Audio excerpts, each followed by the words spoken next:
This has to be the biggest book haul I have done in years. Time for a book haul. I have been having the best reading year so far. I keep buying books and then reading them right away and enjoying myself, so I'm going to keep going. So the first two I have read, I'm going to give you a quick review, but obviously more thoughts in my wrap up at the end of the month.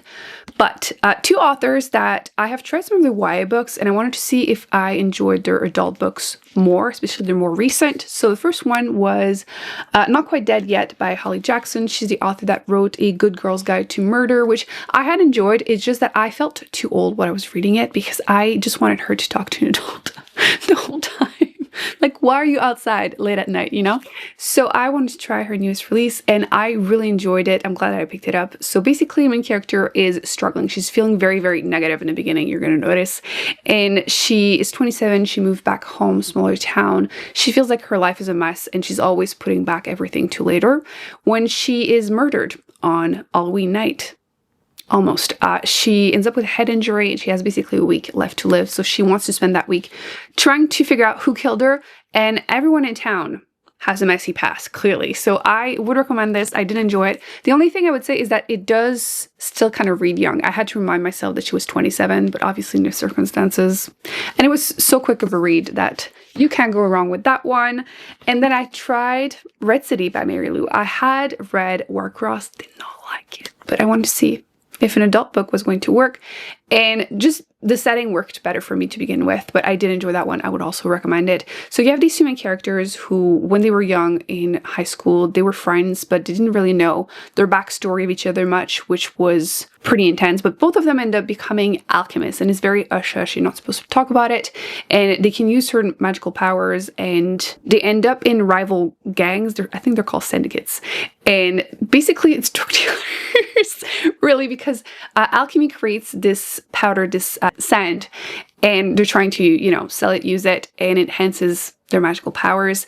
And obviously real life is starting to catch up too. The police is trying to figure out what's going on because there are people that are dying and they look perfectly fine, but they have that substance in their body. So this is becoming a bit of a fantasy romance, and I think it's going to be more intense with the rest of the series, but I'm totally open to it because so far I'm enjoying it. I have been buying books from authors I've tried before, and I wanted to see if something else was going to work.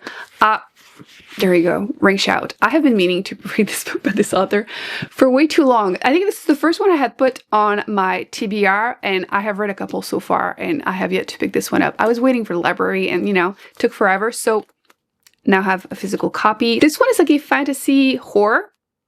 It's basically about the Yazis, but they are actual demons and they're trying to bring hell on Earth, and the main character has to stop them. So yeah, it says in America, demons wear white hoods.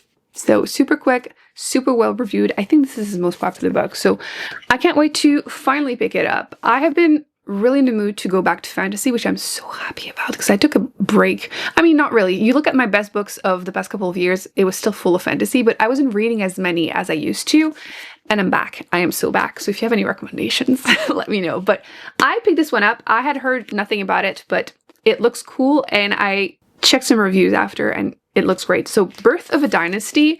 I believe this one is a revenge story. And I had read the quote that was something like, if revenge is a poison, I'll drink a river of it. Something like that. So I was like, this is it. This is it. Magic is also part of magic system. I think it's just overall right up my alley. Political intrigue. Listen, that's all I needed to know. Actually, I'm curious. What is it? Oh, yeah. Ochre. An underrated color. So, big fan. Actually, I should have shown you. Ugh. This one, it's so cool. I mean, first off, you get brain scans. And then look, it's super shiny. And there's like the 7 days. Cool. I love when they make an effort with the book under the jacket. Although I usually try to get paperbacks. Anybody else? I'm like a hater.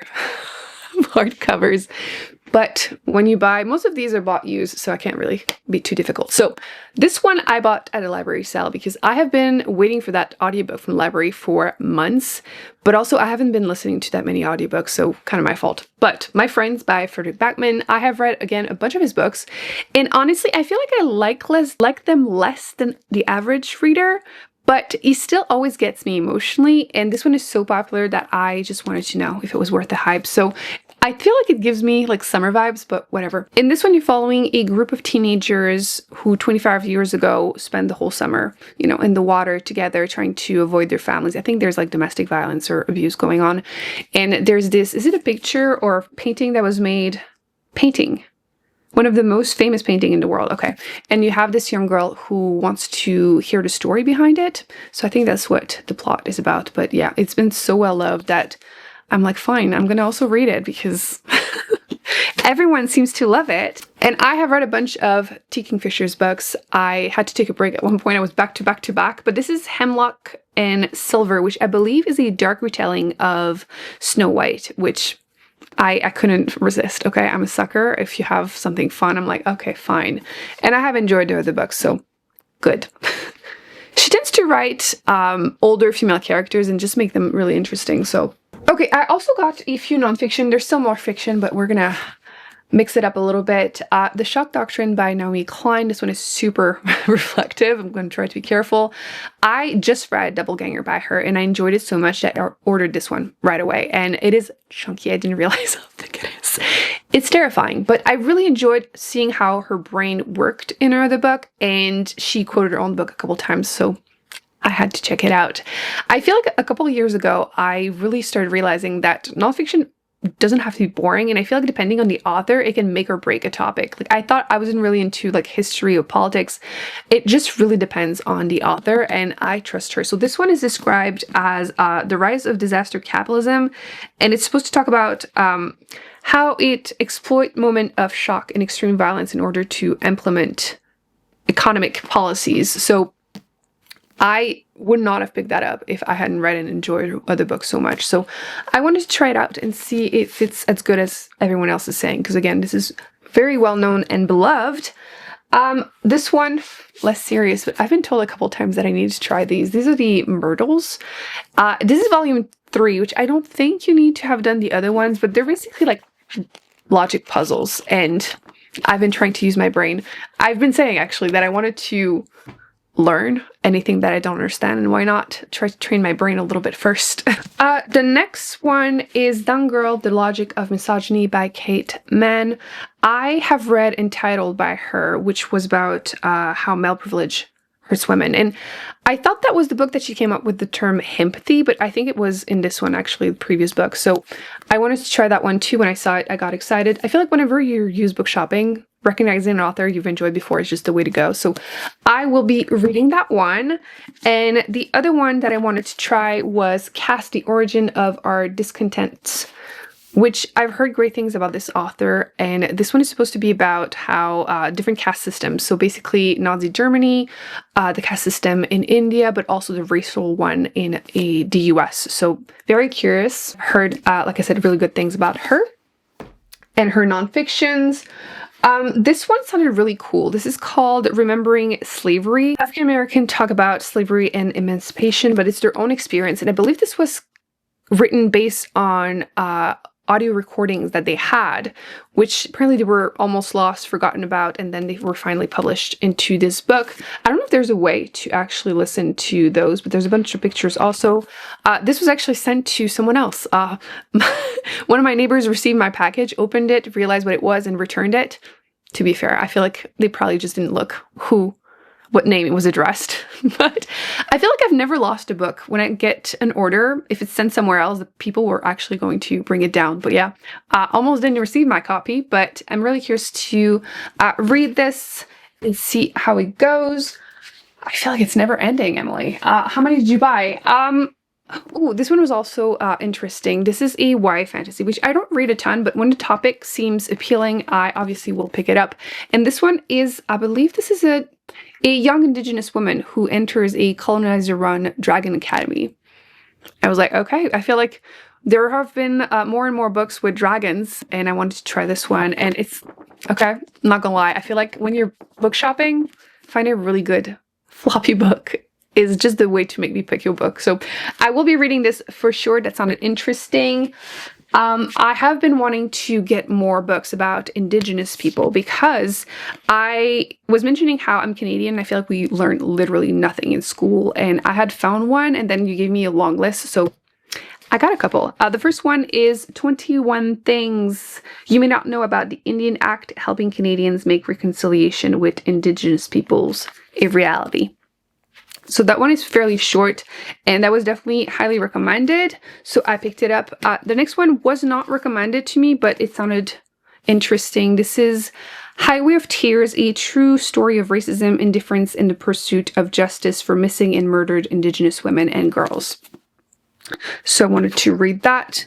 And then I also found this one, The Knowing. I have been recommending this author quite a bit, and I had this on my waiting list again in the library for months and months and months, and I've barely been listening to audiobooks, so when I saw it, I was like, this is a sign. It's a bit dirty, but can't wait. It is thick, much bigger than I thought it was going to be. This one was from my Amazon wishlist, thank you. This is a very short introduction collection by Oxford. I have been mentioning how much I think these are adorable, and I had found out about them like last month, and I had picked up a couple, and now I just want to hoard all of them. This one is about blood, but they have a bunch of different topics, and an expert has to write a very short introduction on the topic. So basically an overview of the topic, and it has to be like less than 200 pages. So you get the overall idea of what the topic is about, and at the end there's a, where is it? No, this is the references, and then you get a further reading. So they give you like specifically, if you want to learn more about like history of blood, what is blood, fighting diseases, like you have a bunch of different topics that you can have their recommendation. So the expert in the field is telling you what you can learn more about. So yes, they're adorable, they're tiny, and I have been reading them. I've read already 2, so I'm working on it within 1 month, you know? I'm doing good. So very excited to add that to my collection. And I'm currently reading this one called Jesus and John Wayne, How White Evangelicals Corrupted a Faith and Fractured a Nation.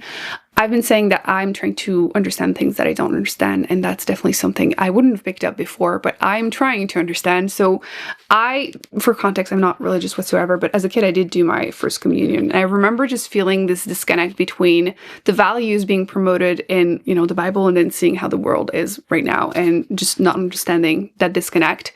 And so far, because I'm only at page like 33, she's explaining that there's been this pushback against Christianity from like the Victorian era, and as it was perceived as too feminine, and how nowadays it's been trying to move to a more warlike, masculine, kind of violent image. Anyway, I'm trying to understand. So give me another month to finish it. Although I've been reading a lot on nonfiction. So that's basically it, I think. Is there anything else I'm forgetting? What about ebooks? Oh, I did get one ebook. Let me actually also been receiving, 10 minutes. The French is coming out. What is it? I did get one ebook called Heart the Lover because I have a friend that wants to buddy read it, and then I got 2 arcs. The first one is Call Me Traitor, and then the other one is Bodies of Magic. So I'll let you know, they're coming out later on this year, so I will try and read them in time. And yeah, I think that's it. That's what I was saying. I have been having the best time. So many books that sound so interesting. I cannot wait to read them. Let me know in the comment section if you've read any of them, which ones I should prioritize. I feel like, I've already read 2 really good ones, obviously, but I really want to read this one. Of course, it's at the bottom, but this one. I'm full on terrified of this one, but I really, really like your other books, so I want to see how I feel with this one. And yeah, that's it. I hope you enjoyed me hoarding books. And now I need to find space on my shelves for them. But that's it. I hope you enjoyed this video. I'll put more videos on the screen that I recommend you check out. And I will see you then. Bye.